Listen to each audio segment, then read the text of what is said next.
আমি বলছিলাম স্বাস্থ্য মন্ত্রণালয়ের সংস্কার নিয়ে আরো এপিসোড করব। আমি এই এপিসোডটা করছি, দেখছেন তো। আজকে আরো কিছু বিষয় নিয়ে টাচ করবো। তো আহমকের স্বাস্থ্য প্রতিমন্ত্রী মানে সাইদুর রহমান খসরু ভাই পরশুদিন ফোন দিয়েছিলেন, কইলেন যে আপনার আগের এপিসোডে প্রত্যেকটা ইস্যু নিয়ে কাজ করতেছি, আমরা খুব দ্রুত ক্যান্সারের ওষুধের ভ্যাট শূন্য করে দেওয়া হবে আলহামদুলিল্লাহ। তার মানে ক্যান্সার ওষুধের দাম 16.5% জব করে কমে যাবে। বাকিগুলা দেখা যাক হয় কিনা, চাপ অব্যাহত রাখতে হবে। আমাদের রোগীরা ইন্ডিয়া চলে যায় কেন? আমাদের ডাক্তাররা ভালো চিকিৎসা করে না, ভালো ব্যবহার করে না, এই দুইটা কারণে। কিন্তু ডাক্তার যখন বাইর হয় মেডিকেল কলেজ থেকে, তারা তো আগুন বরাবর হয়। সেই ডাক্তারগুলো নষ্ট হয়ে যায় কিভাবে? আসেন আমরা বাংলাদেশের নিউ জেনারেশনের ডাক্তার যেগুলো কেবলমাত্র বাইর হয়েছে মেডিকেল কলেজ থেকে, তাদের দেখি তারা কেমন আগুন বরাবর। এটা দেখার জন্য আমি একজন ঢাকা মেডিকেল কলেজের জুনিয়র ডাক্তারের ভিডিও দেখাচ্ছি। সে এই নিউ জেনারেশন ডাক্তারদের রিপ্রেজেন্ট করে, যারা জুলাই আগস্ট যোদ্ধাদের চিকিৎসার জন্য কি কি করছে সেইটা বলতেছে। ওনার বক্তব্যই শুনতে পারবেন, শুনেন। Hello, Assalamu alaikum. I'm Dr. Shireen and I'm speaking on behalf of the Casualties Department of our Dhaka Medical College Hospital. And as we know, a mass casualty has happened, a genocide has happened all over the country. And on the very 5th of August, we have attended over 344 patients, amongst which 214 of them were gunshot injuries. And they were hit in the abdomen, in the chest, and in obviously the legs and arms, and also the head.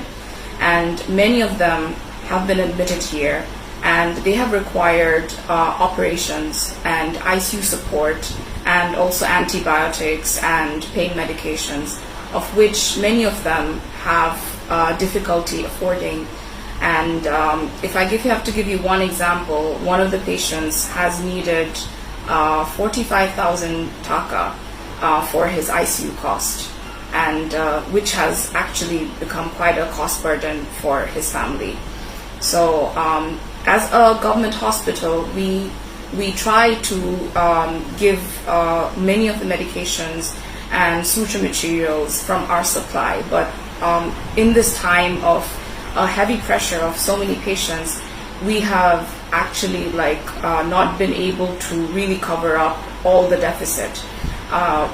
We have tried giving them from our own supply, which is free of cost to them, but some of the sutures, some of the antibiotics, they are the ones that we need to give to them, and they have to pay from their own pockets.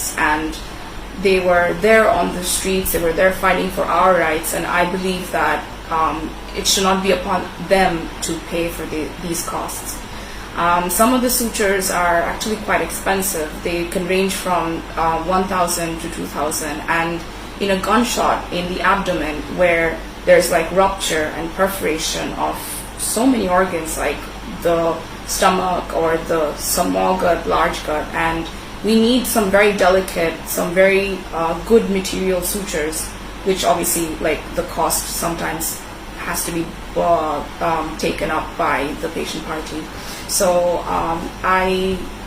on an average, I do appreciate the effort taken up by the ULAB students in order to raise up some funds for the underprivileged patients over here.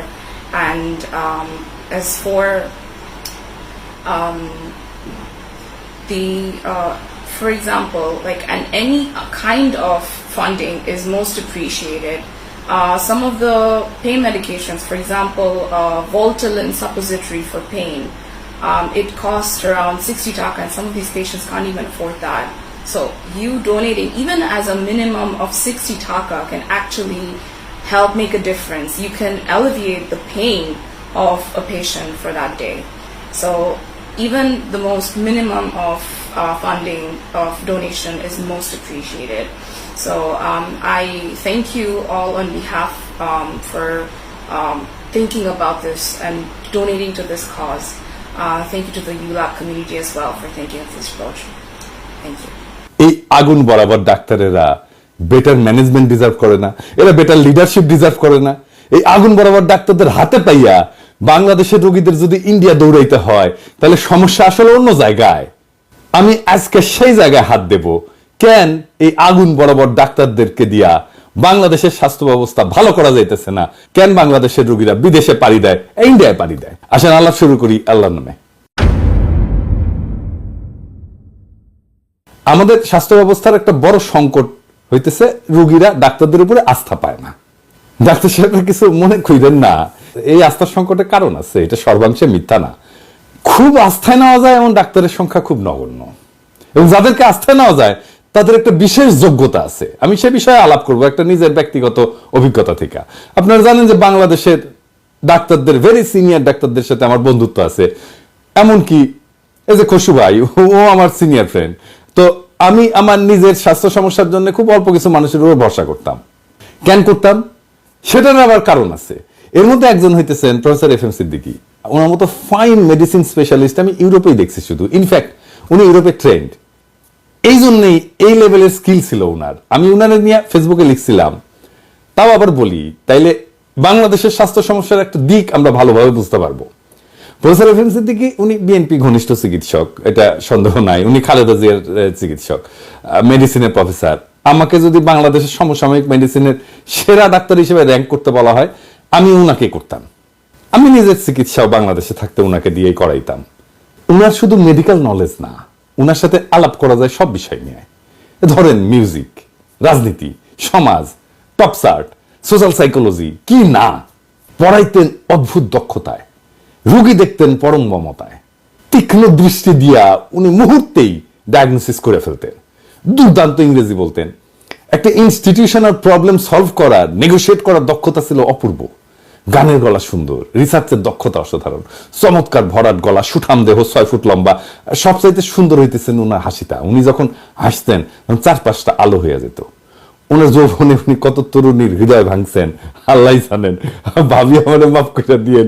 যাই হোক, একবার উনি Dhaka medical কলেজের শিক্ষক সংখ্যা বাড়াইবেন, তখন খালেদা জিয়ার সরকার ক্ষমতায়। তো এইটার জন্য উনি একটা ফিল্ম বানাইলেন, বেশি বড় না, এই 5-10 মিনিটের হবে। ন্যারেট করলেন উনি নিজের গলায়। আমি কিছু অ্যানিমেশন আর এডিটিং এর কাজ করে দিছিলাম। প্রথমে এইটা উনি দেখাইলেন হেলথ মিনিস্টার মোশাররফ সাহেবকে। হেলথ মিনিস্টারকে আর কিছু ব্যাখ্যা করতে হইল না, উনি ওই দিনই ক্লিপটা নিয়ে খালেদা জিয়ারে দেখাইলেন। খালেদা জিয়ারও হেলথ মিনিস্টারকে কোনো ব্যাখ্যা করতে হয়নি। পাশ হয়ে গেল অতিরিক্ত পদ। আজকে ঢাকা মেডিকেল কলেজে যে পদগুলো দেখেন মেডিসিনে, সে পদগুলো উনার পাশ করে দেওয়া, ওই যে 5-10 মিনিটের ভিডিও দিয়া। তো ইংল্যান্ডে পড়াশোনা করছিলেন, এই পড়ার দেশে আসছিলেন কিছু দিতে, হাসিনা এসে উনারে দিনাজপুর মেডিকেল কলেজে ট্রান্সফার করে দিল।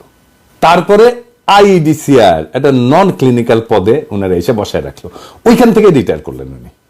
যেই মানুষটা হেলথের ডিজি হইতে পারতেন, ঢাকা মেডিকেল কলেজের প্রিন্সিপাল হইতে পারতেন, ঢাকা বিশ্ববিদ্যালয়ের মেডিসিনের ডিন হইতে পারতেন, কলেজ অফ ফিজিশিয়ান্সের প্রেসিডেন্ট হইতে পারতেন, বিএসএমএম এর ভিসি হইতে পারতেন, তাকে তার ক্যারিয়ারের সবচেয়ে উজ্জ্বল সময় অন্তরালে চলে যেতে হইল। কেন? উনার অপরাধ উনি ভালো ডাক্তার, উনার অপরাধ উনি একজন দক্ষ মানুষ। উনি শিক্ষকতায় থাকলেন 1000 জন প্রফেসর এফ এম সিদ্দিকী তৈরি করতে পারতেন, তিনি কিছুই পারলেন না, করতে দেওয়া হইল না। বাংলাদেশের বেস্ট মাইন্ডগুলোকে কখনোই বাংলাদেশে জায়গা দেওয়া হয় না, এটা খেয়াল রাখবেন। উনার একমাত্র অযোগ্যতা উনার মেধার দক্ষতা। বাংলাদেশে মেধার দক্ষতা থাকলে আপনি মরিছেন, সেই সাথে যদি আমার দেশের প্রাণ থাকে তাহলে আপনি গেছেন, শেষ। যাই হোক, উনি কেমনে ওনার ক্লিনিক্যাল এক্সপার্টাইজ ঠিক রাখতেন, এটা আমি ওনার খুব কাছে থেকে দেখছি। উনার আবার একটা মিশন ছিল, উনি আমার বলতেন আর কি, যে পিনাকি আপনি ডায়মন্ড খনি থেকে কেবল বেড়েছেন, হ্যাঁ, খালি কাটতে হবে ঠিক মতো আপনাদের, তাইলে শাইন করবেন। তো উনি আমার কাটতেন আর কি ঠিক মতো, হ্যাঁ, তাই প্রত্যেকদিন উনি যা যা পড়তেন আমার পাঠাইতেন। তো কাজ হয়েছিল, ওইটাতে কাজ হয়েছিল মেডস্কেপের সাথে উনি আমার পরিচয় করায় দেন। সেদিন হয়তো উনি ভাবেন নাই যে ওই মেডস্কেপের সাথে পিনাকি একদিন কাজ করবে গ্লোবাল স্কেলে। আপ টু ডেট উনি প্রথম ইউজ করেন বাংলাদেশে। এভিডেন্স বেসড মেডিসিন কথাটা ওনার কাছে প্রথম শুনি। উনি যখন গ্লোবাল এক্সপার্টদের সাথে কথা বলতেন না, নানা সময় আমি ওনার সাথে গেছি, বিভিন্ন জায়গায় বিভিন্ন কনফারেন্সে গেছি, দেশেও ওনারা আসছে গ্লোবাল এক্সপার্টরা। উনি যখন কথা বলতেন মুগ্ধ হয়ে যাইতেন ওনারা, শুনতেন যখন। আমাদের ডাক্তারদের দক্ষতা এই জায়গাটা এসে মাইর খায়, ডাক্তাররা আপ টু ডেট না। আমাদের একটা মেডিকেল কাউন্সিল আছে, রেজিস্ট্রেশন দেয় ডাক্তারদের, কিছু মাদার বোর্ড আছে ওইখানে, কোনো কাম নাই, খালি রেজিস্ট্রেশন নিতে গেলে টাকা নেয় আর এটা সাইন করে দেয়, ওটাই হচ্ছে ওদের কাজ। এই ইন্টার্নশিপ শেষ করে পার্মানেন্ট রেজিস্ট্রেশন নিতে গেছি আমি ওই বিজয়নগরে। তো সবার কাছে টাকা নিচ্ছে, কত টাকা মনে নাই, বোধহয় 50 টাকা বা 100 টাকা আর কি। শালা ক্যাঙ্কা লাগে বলেন, পাশ করে পেশায় ঢুকবো, সেটা নিতে গেলে টাকা দিতে হবে কেরানি, তাছাড়া আপনি রেজিস্ট্রেশনই পাবেন না। 5 বছর পর এটা রিনিউ করে। আপনি রেজিস্ট্রেশন সার্টিফিকেট নিয়ে যাবেন, টাকা দিবেন, এটা সিল মারবে, আর আপনার রিনিউয়াল হয়ে গেল। আপনি 5 বছর টেম্পু চালিয়েছেন কিনা না ডাক্তারি করেছেন সেটা চেক করবে না কেউ। তো ওইটা থাকার দরকার কি ওইখানে? এটা সিল মারার জন্য ওটি বসে আছে, এটা কোনো কাম হইলো?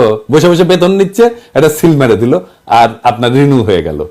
তাহলে তো দরকারই নাই ওই জিনিসের, যদি চেক না করে।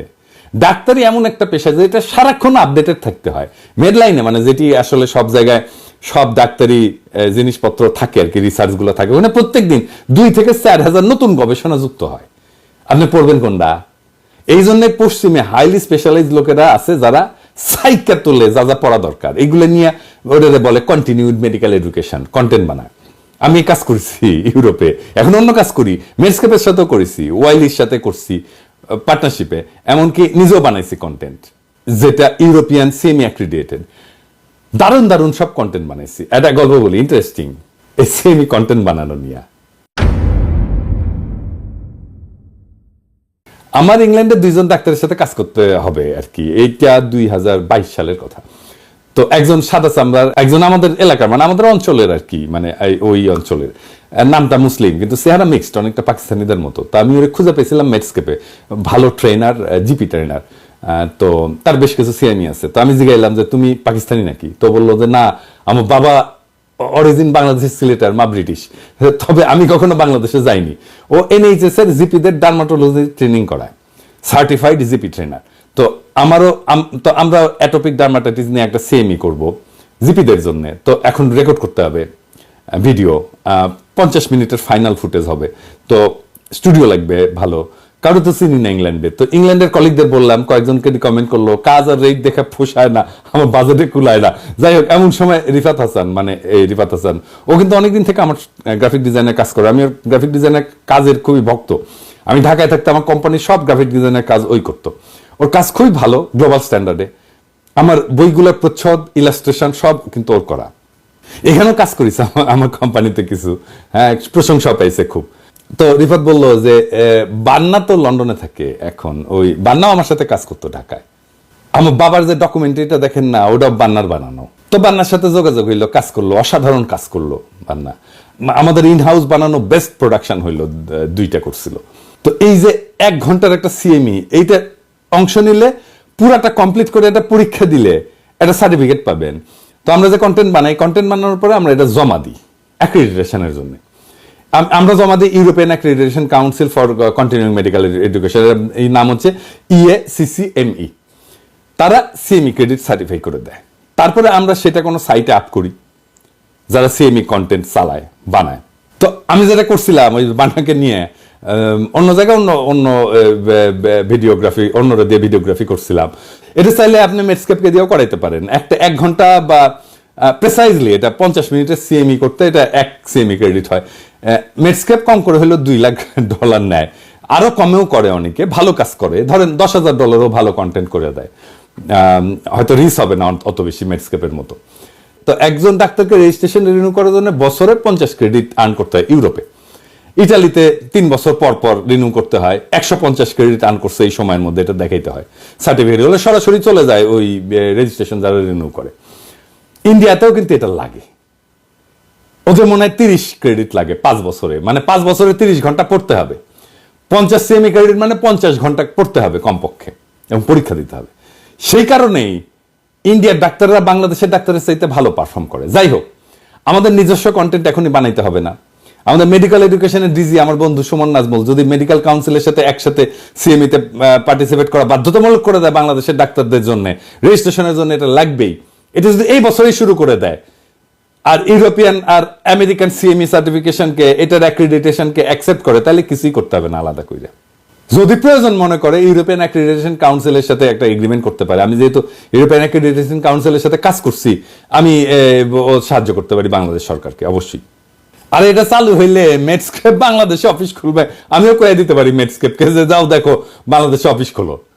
আপনারা দেখবেন 1 বছরের মধ্যে বাংলাদেশের চিকিৎসার মান বেড়ে গেছে, প্যাটার্ন বদলাই গেছে সারা দেশে।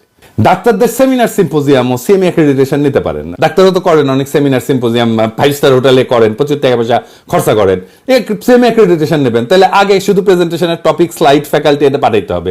আমাকে বললেন আমি করে দেবো নি, কোনো অসুবিধা নাই। আর ভবিষ্যতের জন্য লোকাল অ্যাক্রেডিটেশনের জন্য বিএমডিসির অফিসটা ইউজ করতে পারেন, ওইখানে অ্যাক্রেডিটেশন কাউন্সিল বসাইতে পারেন।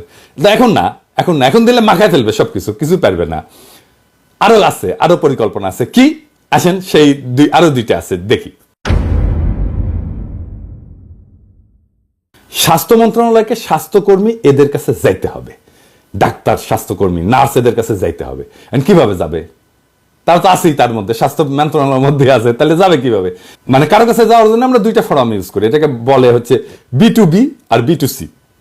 B2B মানে হচ্ছে বিজনেস টু বিজনেস আর কি, মানে একই ধরনের লোকজনের মধ্যে যখন যোগাযোগ হয় সেটাকে B2B বলে। আর B2C হচ্ছে বিজনেস টু কাস্টমার, মানে 2 লেয়ারে বিজনেস কাস্টমারের সাথে যোগাযোগ করবে। তাহলে B2B ফোরাম কি হবে? সেটা হচ্ছে স্বাস্থ্য মন্ত্রণালয়ের একটা বাৎসরিক সম্মেলন হবে। সেটা উপজেলা পর্যায়ে হবে, তারপরে উপজেলা থেকে জেলা হবে, জেলা থেকে কেন্দ্রীয় হবে। কি কি ওখানে আলাপ হবে? কোথায় ভালো কাজ করছি, কি কাজ করছি, সেখানে দুর্বলতা কি ছিল, বেস্ট প্র্যাকটিস কি, আমার বেস্ট রেজাল্ট কি, আমার সামনের বছরের অবজেক্টিভ কি, আমাকে কি অ্যাচিভ করতে হবে, এটা অ্যাচিভ করার জন্য আমার কি ট্রেনিং লাগবে, কি রিসোর্স লাগবে। তা আমার ভালো কাজ করলে তো আমার কাউরে পিঠ চাপড়াই দিতে বলতে হবে, সাবাস, কে কোথায় কোন ভালো কাজটা করছে, যেটা আমার সারা দেশে আমরা কপি করতে পারি, স্মরণ করতে পারি। সেই সমস্ত দেখার জন্য একটা B2B ফোরাম লাগবে। তো সেটা কি হইতে পারে? সেটা হইতে পারে যে বাৎসরিক কনফারেন্স, যেটা বললাম। কনফারেন্সটা উপজেলা পর্যায়ে হইতে পারে, জেলা পর্যায়ে হইতে পারে, এমনকি বিভাগীয় পর্যায়ে হইতে পারে, তবে অবশ্যই একটা সেন্ট্রাল পর্যায়ে হইতে হবে। অনেকটা রাজনৈতিক দলের সম্মেলনের মতো ধাপে ধাপে ধাপে ধাপে কইরা বেস্ট লোকগুলো আসবে সেন্ট্রাল পর্যায়ে, এবং সেন্ট্রালে 5 দিন হোক, 7 দিন হোক, সারাদিন ধরে চলবে। সেখানে ট্রেনিং হবে, বেস্ট প্র্যাকটিস বলা হবে, সামনের বছরের পরিকল্পনা দেওয়া হবে, গত বছরে কি কাজ করলাম সেটার অ্যানালাইসিস হবে, কি কি দুর্বলতা ছিল, কি কি সবলতা ছিল সেটা দেখা হবে। এবং এইখান থেকে সকল একটা ডিরেকশন নিয়ে, একটা মোটিভেশন নিয়ে ফিরে যাবে সকল ডাক্তার, নার্স, স্বাস্থ্যকর্মী। পুরস্কার দেওয়া হবে যারা বেস্ট প্র্যাকটিস করছে, যারা ভালো জিনিস করছে, অ্যাকনলেজ করা হবে, অ্যাচিভমেন্ট সেলিব্রেট করা হবে। আর সামনের বছর কি অ্যাচিভ করবো সেটা জানিয়ে যাব, তাহলে একটা ডিরেকশন থাকবে। এরপরে স্বাস্থ্য মন্ত্রণালয়কে যাইতে হবে মানুষের কাছে। সেটা কিভাবে সম্ভব? আমাদের যেভাবে বাণিজ্য মেলা হয় না, ঠিক সেইভাবে স্বাস্থ্য মেলা হবে প্রত্যেক উপজেলাতে, জেলাতে, এমনকি কেন্দ্রীয়ভাবে। সরকারের তেমন কোনো খরচা হবে না। স্বাস্থ্যক্ষেত্রে যারা ব্যবসা করে তারাই এই মেলা সফল করে তুলবে। এই মেলায় শুধু জায়গা দেবে সরকার, আর সিকিউরিটি দেখবে, লজিস্টিক্স দেবে, পানি, বিদ্যুৎ এগুলো দেবে। এই মেলার স্টলগুলোতে কি থাকবে? ধরেন ব্লাড প্রেশার চেক করা হবে, ওজন উচ্চতা মাপে বডি মাস ইন্ডেক্স বের করা হবে, বলা হবে স্থূলতা আছে কিনা, ব্লাড গ্রুপ দেখা হবে, রক্তদান থাকবে, ডায়াবেটিস চেক করা হবে, সিপিআর বা যেটাকে বলা হয় কার্ডিও পালমোনারি রিসাসিটেশন, মানে হঠাৎ করে যদি অক্কা পায় তাহলে হঠাৎ হার্ট বন্ধ হয়ে গেলে হার্ট চালু করার একটা ব্যবস্থা আছে। এটা যদি বাংলাদেশে সবাই জানে না, তাহলে হার্ট অ্যাটাকে রোগীর মৃত্যু কমে যাবে। হ্যাঁ, কমে যাবে। আমরা যদি পুরা জাতিকে কার্ডিও পালমোনারি রিসাসিটেশন শেখাতে পারি। তারপরে ফার্স্ট এড শেখানো হবে, মিনি হাসপাতালে মডেল থাকবে, সেখানে হাসপাতালে কি কি ডিপার্টমেন্ট, কি কি বিভাগ থাকে সেগুলো দেখবে। অনেক মানুষই কিন্তু জানে না যে আইসিইউ কি, রোগ হলে কোথায় যাবে, সিসিইউ কি, হাই ডিপেন্ডেন্সি ইউনিট কি, কখন সে আউটডোরে যাবে, কখন সে ইমার্জেন্সিতে যাবে, এগুলো মডেল করে দেখানো হবে। এখানে বেচা বিক্রিও হবে, এই যেখানে বিপি মেশিন বেচা হবে, থার্মোমিটার বেচা হবে, ডায়াবেটিস চেক করার মেশিন বেচা হবে, ওজন নেওয়ার মেশিন বেচা হবে, ফার্স্ট এড বক্স বেচা হবে। এর একটা কমার্শিয়াল একটা পার্টও থাকবে। প্রতিযোগিতা হবে বাচ্চাদের জন্য, সেটা চিন্তা করে বের করা যায় কি ধরনের প্রতিযোগিতা হবে। এখানে পুষ্টি স্টল থাকতে পারে, কোন খাবারে কি ধরনের পুষ্টি আছে, কোন খাবার অ্যাভয়েড করতে হতে পারে, এগুলো শেখানো সম্ভব। এখানে শেখানো যেতে পারে কিভাবে পরিবেশ পরিচ্ছন্ন রাখতে হবে, কিভাবে খাদ্য পরিচ্ছন্নতা রাখতে হবে, ফুড হ্যান্ডলিং কিভাবে করতে হবে।